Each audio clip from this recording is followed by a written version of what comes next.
Welcome to solution classes friend. તો friend આજે છે 27 નંબર. તો 27 નંબરને લગતા જેટલા પણ કરંટ અફેર્સ બનતા છે એ આજના વિડીયોમાં આવી લઈશું. જે ફ્રેન્ડ્સ હાલ જોડાયા છે ચેનલને સબસ્ક્રાઇબ અચૂકથી કરી લે, જેથી તમને ડેલી, વીકલી અને મંથલી કરંટ અફેર્સ આપણી આ ચેનલ પરથી મળી જશે. ફ્રેન્ડ્સ, હું અનએકેડમી પર પણ ભણાવું છું, તો તમે અનએકેડમીની લર્નિંગ એપ ડાઉનલોડ કરી ત્યાં અમિત શુક્લા સર્ચ કરી અને જીપીએસસી નો કોર્સ પસંદ કરી મને ફોલો કરી શકો છો. અનએકેડમી પર આપણે તલાટી કમ મંત્રી, MGVCL, UGVCL, DGVCL, PGVCL તેમજ બિન સચિવાલય ક્લર્કના મોક ટેસ્ટની સિરીઝ ચાલુ છે. ત્યારબાદ બંધારણ સિરીઝ પણ અપલોડેડ છે, તો તમે તે તમામ વિડીયોનો લાભ ફ્રીમાં લઈ શકો છો. અને કાલે કોન્સ્ટેબલની માટે મહત્વના 75 જે કલમ છે આઈપીસીની એની સિરીઝ ચાલુ કરેલ છે, તો આજ સુધીમાં એ પણ ફિનિશ થઈ જશે. તો તે તમામ વિડીયોનો લાભ તમે ડિસ્ક્રિપ્શનમાં લિંક આપી છે ત્યાંથી ડાયરેક્ટ લઈ શકો છો ફ્રીમાં. ઓકે, તો ફ્રેન્ડ્સ, તમારી 2 તારીખે એક્ઝામ છે કોન્સ્ટેબલની. તો ઘણા લોકોની કમેન્ટ આવી હતી કે સર 25 નવેમ્બર સુધીનો કે 20 નવેમ્બર સુધીનો કરંટ અફેર્સનો વિડીયો અપલોડ કરી દો. તો હા, આજ સાંજ સુધીમાં તમારો એ વિડીયો અપલોડ થઈ જશે. ઓકે, તમારા કરંટ અફેર્સમાંથી એક પણ માર્ક કટ નહીં થાય, એની ચિંતા ના કરશો. હવે જે લોકો મંથલી કરંટ અફેર્સ માટે મેસેજ કરી રહ્યા છે એના માટે મંથલી કરંટ અફેર્સની પ્લેલિસ્ટ અપલોડેડ જ છે. તમારે ખાલી મંથલી પ્લેલિસ્ટમાં જઈને મંથલી કરંટ અફેર્સના વિડીયો દેખી લેવાના છે, જેમાં જૂનથી લઈને કયા મહિનાથી જૂનથી લઈને ઓક્ટોબર સુધીના મંથલી કરંટ અફેર્સ છે. હવે સપોઝ જે લોકોનું જીકે કાચું છે એ લોકો સપ્ટેમ્બર અને ઓક્ટોબરના ખાલી મંથલી કરંટ અફેર્સ દેખી લે, તમારું જીકે અને કરંટ પાકું થઈ જશે. ઓકે, હવે વધારે ટાઈમ ના લેતા આજના પહેલા ક્વેશ્ચન પર આવીએ છીએ. તાજેતરમાં આઈસીસી મહિલા T20 વર્લ્ડ કપ કોણે જીત્યો? તો જે આઈસીસી મહિલા T20 વર્લ્ડ કપ છે કોણે જીત્યો? ઓસ્ટ્રેલિયા. ઓકે, ઓસ્ટ્રેલિયાએ આ આઈસીસી મહિલા T20 વર્લ્ડ કપ જીત્યો. હવે આમાંથી એક ક્વેશ્ચન બને છે, શું કે આ વર્લ્ડ કપ ક્યાં આવ્યો છે? તો આ વર્લ્ડ કપ યોજાયો છે વેસ્ટ ઇન્ડિઝમાં. અને આ વર્લ્ડ કપની ફાઇનલમાં કોણ આવ્યું હતું? તો આ વર્લ્ડ કપની ફાઇનલમાં કોણ આવ્યું હતું? તો ઇંગ્લેન્ડને હરાવ્યું છે ઓસ્ટ્રેલિયાએ. કોને? ઇંગ્લેન્ડને હરાવીને ઓસ્ટ્રેલિયા આ વર્લ્ડ કપ જીત્યું. અને એક્ઝામમાં પૂછી લે કે ભાઈ ઓસ્ટ્રેલિયાએ કેટલામું ટાઇટલ જીત્યું છે આ T20 નું? તો આ ચોથું ટાઇટલ છે. ઓસ્ટ્રેલિયાનું આ ચોથું ટાઇટલ છે, તો આ પણ યાદ રાખજો. હવે ત્યારબાદ એક બીજો ક્વેશ્ચન બની શકે આ વર્લ્ડ કપ રિગાર્ડિંગ, શું કે આ વર્લ્ડ કપમાં ભારતીય ટીમમાંથી પ્રથમ સેન્ચુરી બની, એટલે કે T20માં સેન્ચુરી બનાવનાર પ્રથમ મહિલા બન્યા હતા કોણ? તો હરમનપ્રીત કૌર, જે ભારતીય મહિલા T20 ના કેપ્ટન છે.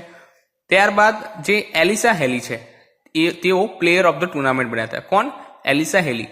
હવે એલિસા હેલી વિશે એક કોઇન્સિડન્સ બતાવી દઉં કે જે એલિસા હેલી છે તેઓ મિચેલ સ્ટાર્કના વાઇફ છે. મિચેલ સ્ટાર્કને ઓળખતા હશો, જે ઓસ્ટ્રેલિયન મેન સ્ટ્રીમ છે તેમના ફાસ્ટ બોલર છે. તો તેમને 2015માં પ્લેયર ઓફ ધ ટુર્નામેન્ટ મળ્યું. ને એવી રીતના જ્યારે એલિસા હેલી છે તેમને 2018નો જે T20 વર્લ્ડ કપ છે તેમાં તેઓ પ્લેયર ઓફ ધ ટુર્નામેન્ટ બન્યા. તો બંને હસબન્ડ વાઇફ પોતાની નેશનલ ટીમ તરફથી જ્યારે વર્લ્ડ કપ યોજાયો હતો ત્યારે પ્લેયર ઓફ ધ ટુર્નામેન્ટ બન્યા છે. તો આ એક સ્ટોરી છે, એક્ઝામમાં પૂછાય ના પૂછાય, પણ તમારા માટે આ જાણવા જેવું હતું. હવે અહીં આઈસીસીની વાત થઈ છે, તો આઈસીસી વિશે પણ થોડું જાણી લઈએ. તો આઈસીસીનું ફૂલ ફોર્મ શું થશે? International cricket council. શું થશે? International cricket council. સ્થાપના ક્યારે થઈ? તો 1909માં. હેડક્વાર્ટર ક્યાં છે? તો દુબઈ. આઈસીસીના જે પ્રેસિડેન્ટ છે કોણ છે? શશાંક મનોહર. અને આઈસીસીના સીઈઓ કોણ છે? તો ડેવ રિચર્ડસન. આ યાદ રાખજો. ક્લિયર? નેક્સ્ટ ક્વેશ્ચન લઈશું. તાજેતરમાં બંધારણ દિવસ ક્યારે મનાવવામાં આવ્યો? તો ક્યારે મનાવવામાં આવ્યો છે બંધારણ દિવસ? તો 26 નવેમ્બરના રોજ. 26 નવેમ્બરના રોજ બંધારણ દિવસ મનાવવામાં આવ્યો. હવે જ્યારે બંધારણ દિવસની વાત આવે ત્યારે આપણને થોડી હિસ્ટ્રી ખબર હોવી જોઈએ. તો 26 નવેમ્બર 1949ના રોજ બંધારણને સ્વીકારવામાં આવ્યું. શું કરવામાં આવ્યું? બંધારણને સ્વીકારવામાં આવ્યું. અને 26 જાન્યુઆરી 1950માં લાગુ કરવામાં આવ્યું. આ યાદ રાખજો. બંધારણને સ્વીકારવામાં ક્યારે આવ્યું? તો 1949માં, 26 નવેમ્બર 1949. અને લાગુ ક્યારે કરવામાં આવ્યું? તો 26 જાન્યુઆરી 1950. તો આ બે વચ્ચે ડિફરન્સ યાદ રાખજો. હવે જે આ બંધારણ દિવસ અથવા તો કાયદો દિવસ છે તેને શરૂઆતથી નહોતો મનાવવામાં આવતો. તો ક્યારથી મનાવવામાં આવ્યો? તો 19 નવેમ્બર 2015 થી. ક્યારથી? 19 નવેમ્બર 2015 થી. હવે તમારા મનમાં થશે કે ભાઈ સર 19 નવેમ્બર 2015 થી જ કેમ મનાવવામાં આવ્યો? તો જે ડોક્ટર ભીમરાવ આંબેડકર છે તેમની 125મી જન્મ જયંતિ હતી. કેટલામી? 125મી જન્મ જયંતિ હતી. ક્યારે? તો 19 નવેમ્બર 2015 થી. તો ત્યારે આ નિર્ણય લેવામાં આવ્યો કે હવેથી 26 નવેમ્બરના રોજ બંધારણ દિવસ મનાવવામાં આવશે. તો ક્લિયર? તો ખ્યાલ આવી ગયો હશે કે ભાઈ બંધારણ દિવસ ક્યારે મનાવવામાં? તો 26 નવેમ્બર. ત્યારબાદ છે તાજેતરમાં કયા વાવાઝોડાને રેસ્ટ ઓફ ધ યર જાહેર કરાયું? શું છે ક્વેશ્ચન? તાજેતરમાં કયા વાવાઝોડાને રેસ્ટ ઓફ ધ યર જાહેર કરાયું? તો કયા વાવાઝોડાને? તિતલી. કયા વાવાઝોડાને જાહેર કરાયું છે? તિતલી વાવાઝોડાને રેસ્ટ ઓફ ધ યર જાહેર કરાયું છે. હવે એક્ઝામમાં વાવાઝોડાને લગતા ઘણા સવાલ બની શકે છે. તો પહેલા તો આપણે જે પ્રાદેશિક મેં ઓપ્શન લખ્યા છે કયા? તિતલી, ગાજા, ડેઈ અને ઓખી. ઓકે, તો જે તિતલી છે એ ક્યાં ત્રાટક્યું હતું વાવાઝોડું? તો ઓડિશામાં. ગાજા આંધ્રપ્રદેશ અને તમિલનાડુમાં. જે DE છે એ ઓડિશામાં ત્રાટક્યું હતું. ક્યાં ત્રાટક્યું હતું? ઓડિશામાં. હવે તમારે કમેન્ટ બોક્સમાં ઓખી વિશે જણાવવાનું છે કે ઓખી વાવાઝોડું ક્યાં ત્રાટક્યું હતું. ઓકે, હવે જે બીજા દેશના છે, મીન્સ કે આ તો આપણા ભારત દેશના પ્રાદેશિક વાત કરી દીધી કે આપણા ભારત દેશમાં કયા કયા વાવાઝોડું ત્રાટક્યા છે. હવે સપોઝ તમને કોઈ પૂછી લે કે ભાઈ JB વાવાઝોડું ક્યાં ત્રાટક્યું હતું, તો આપણને ખબર હોવું જોઈએ જાપાનમાં. અલી ક્યાં ત્રાટક્યું હતું? તો આયર્લેન્ડમાં. ફ્લોરેન્સ ક્યાં ત્રાટક્યું હતું? તો અમેરિકામાં. તો આ મહત્વના વાવાઝોડું છે જે પૂછાઈ શકે છે. ઓકે, નેક્સ્ટ ક્વેશ્ચન પર મૂવ ઓન કરીશું. નેશનલ મિલ્ક ડે ક્યારે મનાવવામાં આવે? તો જે નેશનલ મિલ્ક ડે છે ક્યારે મનાવવામાં આવે? 26 નવેમ્બરના રોજ. ક્યારે? 26 નવેમ્બરના રોજ નેશનલ મિલ્ક ડે મનાવવામાં આવે છે. શા કારણે? તો આ દિવસે શ્વેત ક્રાંતિના જનક કોણ છે? શ્વેત ક્રાંતિના જનક તો ડોક્ટર વર્ગીસ કુરિયન. જે ડોક્ટર વર્ગીસ કુરિયન છે તેઓ શ્વેત ક્રાંતિના જનક તરીકે ઓળખવામાં આવે છે. તો તેમનો જન્મદિવસ છે. કોનો? તો ડોક્ટર વર્ગીસ કુરિયનનો. તો તેમના માનમાં નેશનલ મિલ્ક ડે મનાવવામાં આવે છે. કોના માનમાં? તો જે વર્ગીસ કુરિયન છે તેમના માનમાં આ નેશનલ મિલ્ક ડે મનાવવામાં આવે છે. હવે જે વર્ગીસ કુરિયન છે તેઓ અમૂલ ડેરીના સ્થાપક છે. કોણ છે? અમૂલ ડેરીના જે સંસ્થાપક છે કોણ છે? તો ડોક્ટર વર્ગીસ કુરિયન. અને ભારત દુનિયાનો સૌથી વધુ દૂધ ઉત્પાદક દેશ છે. કોણ? તો ભારત. તો જ્યારે પણ નેશનલ મિલ્ક ડે આવે ત્યારે આપણને ખબર હોવી જોઈએ. હવે અહીં ડેઝની વાત થઈ છે તો તમને ફરીથી રિપીટ કરી દઉં છું લાઈનથી. હવે જે લોકોને હવે ફ્રેન્ડ્સ તમારે શું કરવાનું છે કે વિડીયો પોઝ કરીને મેં કાલે તમને મહત્વના જે નવેમ્બરના 25 નવેમ્બર સુધીના મહત્વના દિવસો યાદ કરાવ્યા હતા. તો તમારે આ વિડીયો પોઝ કરીને કમેન્ટમાં એક સાથે લાઇનસર જે રીતના 5 નવેમ્બર 7 નવેમ્બર તો લાઇનસર તમારે જેટલા પણ મહત્વના દિવસ છે એ લખી દેવાના છે કમેન્ટ બોક્સમાં. ઓકે, તો વિડીયો પોઝ કરીને લખી દો. હું બોલી દઉં છું હાલ, ફરીથી રિપીટ કરાવી દઉં છું. તો 5 નવેમ્બરે રાષ્ટ્રીય આયુર્વેદ દિવસ ઉજવવામાં આવે. ક્યારે? 5 નવેમ્બર. 7 નવેમ્બર કેન્સર જાગૃતતા દિવસ. 10 નવેમ્બર શાંતિ અને વિકાસ માટે વિશ્વ સાયન્સ ડે. 11 નવેમ્બર રાષ્ટ્રીય શિક્ષા દિવસ. 14 નવેમ્બર વર્લ્ડ ડાયાબિટીસ ડે. કયો? World diabetes day 14 November. 11 November યાદ રાખજો રાષ્ટ્રીય શિક્ષા દિવસ. ત્યારબાદ બાલ દિવસ 14 નવેમ્બરના રોજ. ઇન્ટરનેશનલ ટોલરન્સ ડે એટલે કે આંતરરાષ્ટ્રીય સહિષ્ણુતા દિવસ 16 નવેમ્બરના રોજ. વર્લ્ડ ટોયલેટ ડે 19 નવેમ્બરના રોજ. યુનિવર્સલ ચિલ્ડ્રન ડે 20 નવેમ્બરના રોજ. અને વર્લ્ડ ટેલિવિઝન ડે ક્યારે? તો 21 નવેમ્બરના રોજ મનાવવામાં આવે. તો ફ્રેન્ડ્સ આ મહત્વના દિવસ છે એ યાદ રાખજો. ત્યારબાદ છે તાજેતરમાં ભગવાન બુદ્ધની પ્રતિમાનું અનાવરણ ક્યાં કરવામાં આવ્યું? તો તાજેતરમાં ભગવાન બુદ્ધની તે પ્રતિમાનું અનાવરણ ક્યાં કરવામાં આવ્યું? રાજગીર ખાતે કરવામાં આવ્યું. રાજગીર ખાતે ભગવાન બુદ્ધની પ્રતિમાનું અનાવરણ કરવામાં આવ્યું. હવે મનમાં સવાલ થશે કે ભાઈ આ રાજગીર ક્યાં આવ્યું છે? તો રાજગીર ક્યાં આવેલું છે? બિહારમાં. ને જે આ પ્રતિમા છે ગુલાબી સ્ટોનથી બનેલી છે, એટલે કે ગુલાબી સ્ટોનથી બનેલી છે આ પ્રતિમા. આ યાદ રાખજો. અને ત્યારબાદ આ પ્રતિમાની જે હાઇટ છે એ 70 ફૂટ છે. ભારતની બીજી સૌથી બુદ્ધ પ્રતિમા ઊંચી છે, એટલે કે બીજા નંબરની સૌથી ઊંચી બુદ્ધ ભગવાનની આ પ્રતિમા છે. કેટલા ફૂટની? 70 ફૂટની. હવે અહીં બિહારની વાત થઈ છે તો બિહાર વિશે પણ થોડું જાણી લઈએ. બિહારના રાજ્યપાલ કોણ છે? લાલજી ટંડન. મુખ્યમંત્રી કોણ છે? નીતિશ કુમાર. અને બિહારનું જે કેપિટલ છે એટલે કે પાટનગર છે શું છે? પટના. તો જ્યારે પણ બિહાર વિશે સાંભળો આટલી માહિતી અચૂક યાદ રાખજો. ત્યારબાદ છે તાજેતરમાં કયા રાજ્યમાં મૈત્રી દિવસ મનાવવામાં આવ્યો? તો તાજેતરમાં અરુણાચલ પ્રદેશમાં.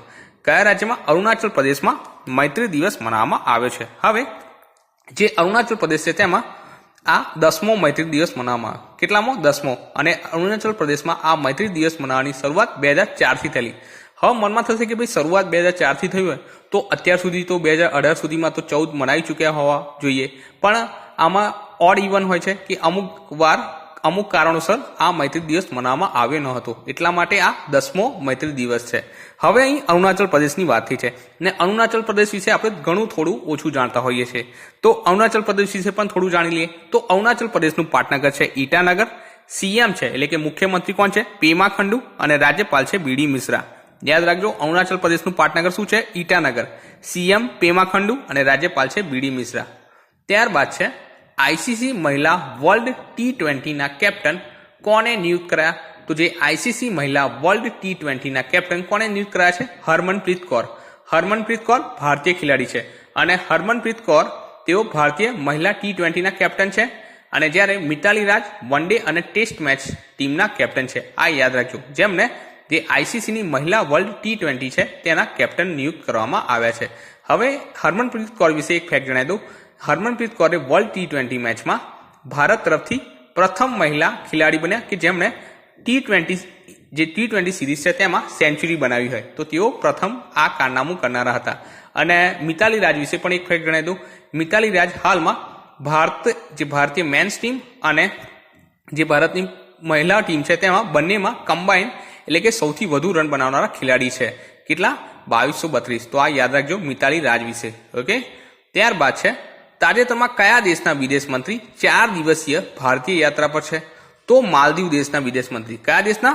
જે માલદીવ દેશ છે તેના વિદેશ મંત્રી ભારતની 4 દિવસીય યાત્રા પર છે. હવે આપણને એમનું નામ ખબર હોવું જોઈએ. શું નામ છે? તો અબ્દુલ્લા શહીદ. જે માલદીવ દેશના વિદેશ મંત્રી છે તેમનું નામ શું છે? અબ્દુલ્લા શહીદ. જેઓ 4 દિવસીય ભારતની યાત્રા પર છે. હવે માલદીવની વાત થઈ છે તો માલદીવ વિશે પણ થોડું જાણી લઈએ. તો માલદીવનું કેપિટલ છે માલે. રાષ્ટ્રપતિ છે ઇબ્રાહિમ મોહમ્મદ સોલિહ. શું નામ છે? ઇબ્રાહિમ મોહમ્મદ સોલિહ એ માલદીવના રાષ્ટ્રપતિનું નામ છે. આ નામ યાદ રાખજો. ત્યારબાદ છે તાજેતરમાં ભારતીય નૌસેનાના પ્રમુખ કયા દેશની યાત્રા પર છે? તો તાજેતરમાં ભારતીય નૌસેનાના પ્રમુખ રશિયા દેશની યાત્રા પર છે. કયા દેશની? રશિયા દેશની યાત્રા પર છે. હવે પહેલા તો આપણને એ ખબર હોવી જોઈએ કે ભારતીય નૌસેનાના પ્રમુખ કોણ છે? તો કોણ છે? એડમિરલ સુનિલ લાંબા. જે એડમિરલ સુનિલ લાંબા છે તેઓ ભારતીય નૌસેનાના પ્રમુખ છે. ઓકે. હવે અહીં રશિયાની વાત થઈ છે તો રશિયા વિશે પણ થોડું જાણી લઈએ. તો રશિયાની રાજધાની છે મોસ્કો, નાણું છે રૂબેલ અને રાષ્ટ્રપતિ કોણ છે? Vladimir Putin. તો જ્યારે પણ રશિયા વિશે સાંભળો આટલી માહિતી તો અચૂક યાદ રાખો. ત્યારબાદ છે તાજેતરમાં એનસીસી દિવસ ક્યારે મનાવવામાં આવ્યો? તો તાજેતરમાં એનસીસી દિવસ ક્યારે મનાવવામાં આવ્યો? તો 25 નવેમ્બરના રોજ. 25 નવેમ્બરના રોજ એનસીસી દિવસ મનાવવામાં આવ્યો. હવે મનમાં થશે કે ભાઈ આ 25 નવેમ્બરના રોજ કેમ મનાવવામાં આવ્યો? તો ફ્રેન્ડ્સ આમાં એવું હોય છે કે એનસીસી દિવસ જે છે દર વર્ષે નવેમ્બરના છેલ્લા રવિવારે મનાવવામાં આવે. આ યાદ રાખજો. જે એનસીસી દિવસ છે દર વર્ષે નવેમ્બરના છેલ્લા રવિવારે મનાવવામાં આવે છે. તો આ વર્ષનો જે નવેમ્બરનો છેલ્લો રવિવાર હતો ક્યારે હતો? 25 નવેમ્બર. તો આ વર્ષે 25 નવેમ્બરના રોજ મનાવવામાં આવ્યો. હવે એનસીસી ની વાત થઈ છે તો પહેલું તો આપણને એનસીસી નું ફૂલ ફોર્મ ખબર હોવું જોઈએ. શું થશે? National cadet corps. શું છે? નેશનલ કેડેટ કોર્પ્સ એ એનસીસી નું ફૂલ ફોર્મ થશે. ઓકે. અને જે એનસીસી ની સ્થાપના થઈ હતી ક્યારે થઈ હતી? તો 15 જુલાઈ 1948. ક્યારે થયેલી? 15 જુલાઈ 1948 એનસીસી ની સ્થાપના થયેલી. તો જ્યારે પણ એનસીસી સાંભળો ત્યારે આટલી માહિતી અચૂક યાદ રાખજો. ત્યારબાદ છે થોડા મહત્વના ગુજરાતના કરંટ અફેર્સ લઈ લઈએ છે. તો ગુજરાત યુનિવર્સિટીની સ્થાપના દિવસ 23 નવેમ્બરના રોજ મનાવવામાં આવે છે. ક્યારે? જે ગુજરાત યુનિવર્સિટી છે તેની સ્થાપના દિવસ ક્યારે મનાવવામાં? 23 નવેમ્બરના રોજ. હવે તમારે કમેન્ટમાં ગુજરાત યુનિવર્સિટી વિશે તમે જેટલું પણ જાણતા હોય એ જણાવી દેવાનું છે કમેન્ટ બોક્સમાં. ત્યારબાદ છે તાજેતરમાં ગુજરાત સરકારે ગોકુલ ગ્રામ યોજના પર પૂર્ણ વિરામ મૂક્યો. કઈ યોજના પર? ગોકુલ ગ્રામ યોજના પર. ત્યારબાદ છે ભગવાન નરસિંહજીની 281મી શોભાયાત્રા વડોદરામાં નીકળી. ક્યાં નીકળી? વડોદરામાં. જેમાં મુખ્યમંત્રી વિજય રૂપાણીએ પણ હિસ્સો લીધો હતો. ત્યારબાદ છે સ્વામિનારાયણ સંપ્રદાયના તીર્થધામ વડતાલને યાત્રાધામમાં સમાવેશ કરવાની જાહેરાત કરી. જે સ્વામિનારાયણ સંપ્રદાયનું જે વડતાલ તીર્થધામ છે તેને યાત્રાધામમાં સમાવેશ કરવાની જાહેરાત કરી છે. કોના દ્વારા? તો મુખ્યમંત્રી વિજય રૂપાણી દ્વારા. ઓકે.